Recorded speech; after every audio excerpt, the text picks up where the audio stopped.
Well, hello YouTube. Here we are with a bit of a video series.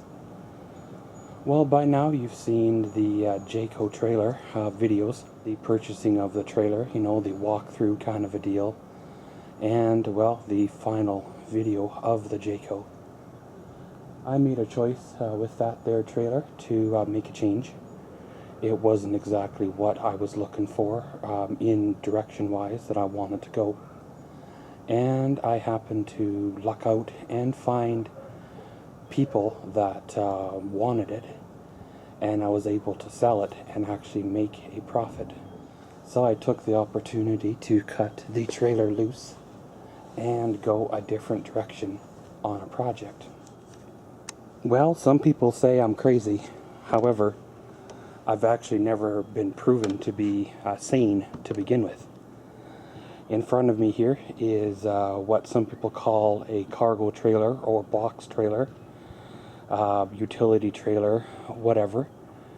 You see people use these that are contractors or plumbers or landscapers or whatever.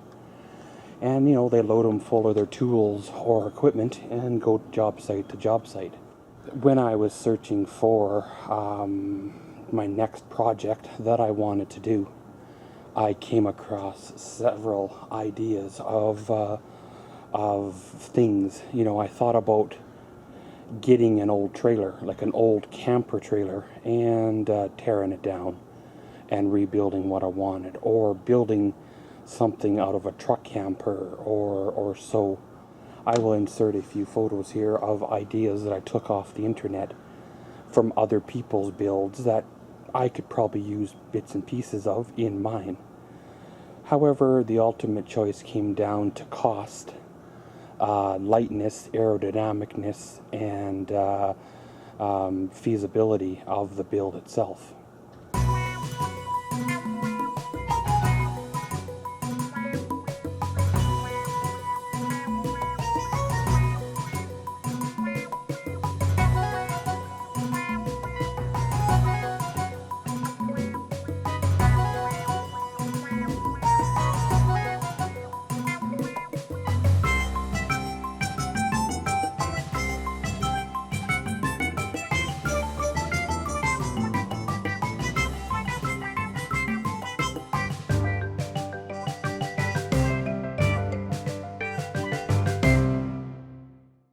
So of course, push comes to shove, money comes to crunch. What's the best bang for the buck? I know it's going to cost more. However, as you see in front of us here, this is the project that we have chosen. Well, we have ourselves what they call an E-Series cargo trailer.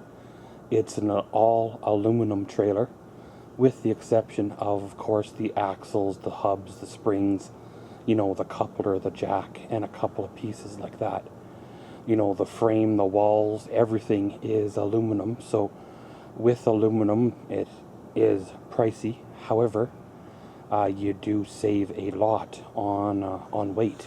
The curb weight of this here trailer is well under the 2,000 pound mark. And even with the added accessories that are installed on here, it is still within that 2,000 pound range. And even once I get what I want inside the trailer done, it'll still probably be well under the 3,000 pound range by far. So still, that is still about half the weight of what that Jayco was. And hey, why not? Get yourself a new project, a new build, roll with it, and, well, see where it takes us. Well, one of the big things that I wanted on this here project trailer is a screen door. However, these cargo trailers do not come with screen doors from factory, so we had to order in a option, an expensive option, I will give you that. But hey, it's well worth the money. Pop her on open. And as you see, there is the screen door option. Just like you'd have on your RV itself, there is the screen door where you can have your air coming in, cooling the camper down and such, but at the same time, sliding that white piece closed, you got all the bugs semi-sealed on out, and away she rolls. And then it just locks or mates back up with the big door, and around you go. So when you go around the back of the trailer, I had a choice between a ramp style, like for loading quads or equipment in, or the barn door style, like you see here. Now, of course, I didn't want a ramp style because, well, I won't be loading any equipment in here. And the barn doors take up far less room to open than what a ramp does. And pretty much, let's pop one of these doors open. Swing her on open. And you can have yourself a view in the back of the trailer. Well, as you see, we got light switch here and one at the front of the trailer. There's 4 12-volt lights for the interior of the trailer, so it is plenty bright enough. It is covered in 3/8 utility grade plywood, which is okay. If I ever did it again, I might try to find one that's not lined, and you can choose your own paneling or plywood.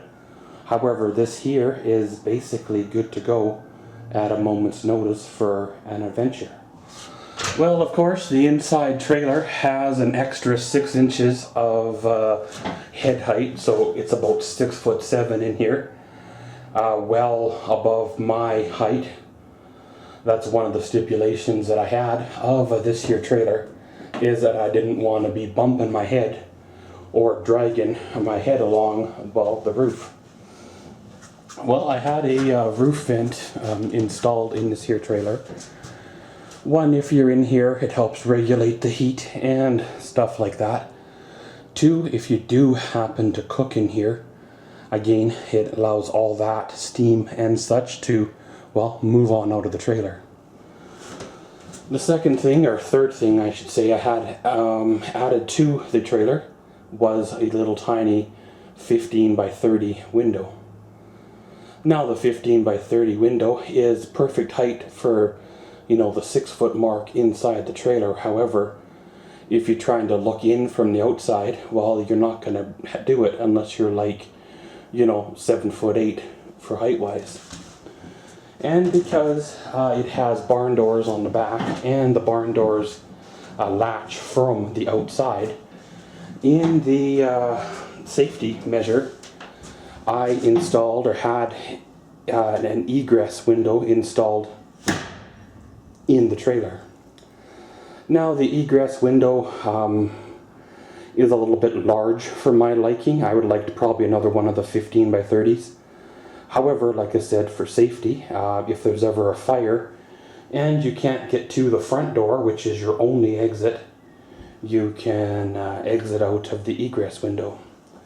And as a bonus, this here window actually opens, so it actually works as a functioning window, so you can get, well, the cross breeze going, and it's all good. Really, on a scale of 1 to 10, first impressions of this here trailer, when I first seen it sitting on the lot of the dealership, I was actually quite impressed on the quality of the finishings of the interior. When you consider it wasn't built to be a camper. It was not built to be used by a family per se. It was meant to be used utility-wise, with quads or RVs or lawn equipment or, some guy's tools. It was never meant to be made pretty. The seams are okay. They, if I ever did it myself, they would be a little different, but I can live with what I see by far. And any of the other imperfections are, well, far to minimum. So of course, let's do another walkthrough on the outside of the trailer and see what else we can find. The outward appearance of this here trailer is very nice, with aluminum checker plate fenders, the chrome centers for the steel wheels. Now for another $500 I could have upgraded the steel wheels to aluminum wheels. However, it's just a camper, more utility grade than showing on off, so why why do that as of yet. Those wheels may end up getting painted white. We'll see how the time progresses. If they do start to rust, maybe I'll get them powder coated. We'll see how they work out. Of course, being it's utility grade, there is no step on this here unit as of yet. I'll have to get one either installed aftermarket wise or build one myself. The front of the trailer has aluminum checker plate around the nose of the trailer, kind of protecting from stones, rocks, and all that good stuff. Very, very clean, very, very beautiful, if you want to say. Give it a little while, it'll be tarnished and dirty, just like every other camper out there, but for now, it shines like a new unit. One of the nice things is it does have the slanted roof option on the nose.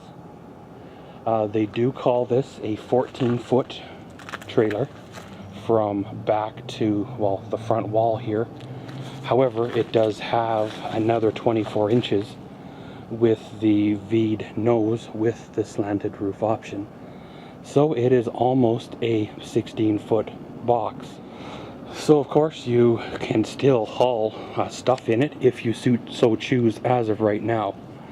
But once I start putting my furnishings in here and other things, then the spot will fill up really, really fast. I would like to put a bed in the back corner here, which will probably come out to just before that strip of wood right there. Then there'll be a small sitting area, kind of either a couch or a chair. I'm not quite sure what's going to evolve out of here. Now, I really don't need much for cupboards or counters, but I will put a small counter kind of in front of the tie downs, which I'll never use, kind of up and boxed in. And same with the roof, a cupboard or two up there, and it'll all be fine. On the back side here by the door, well, that'll probably be, I'll try to keep a fire extinguisher or something handy, because, well, for emergencies, you never know what'll pop up. And on this wall here, I would like to put a cupboard, a stand-up kind of closet going up to the ceiling for coats, boots, and such. So it'll be an interesting, again, project to see how it evolves, see how it takes shape, and what it chooses to become.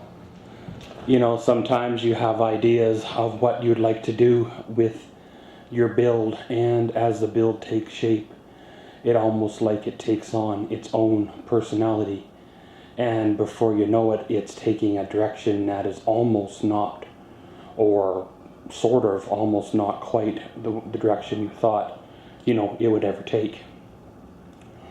Some people go all out with the builds on these here units.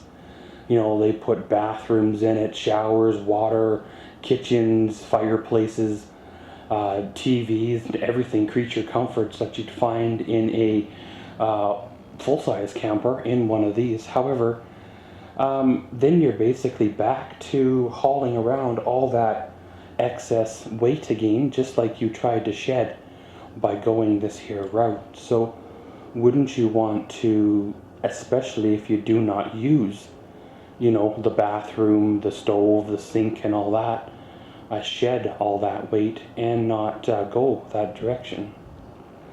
But pretty much, guys, go down in the description. There's a link to the social media groups that you'll get sneak peeks of these, progress of this here build, before you see it on the Maxwell's World channel, as well as there's a group for my E-Series cargo trailer journey. Join up with that if you would like, and again, see the progress before it shows up on the YouTube. But thanks for joining me on this here video. Stick around for a while. We have more videos coming in this video series. There'll be builds, paints, cabinets, all that good stuff, as well as multiple runs out this summer using the trailer and getting the feel for it and seeing how it rolls. But gonna end her all here, and around we go. And as always, thanks for watching Maxwell's World. Comment, subscribe, and enjoy.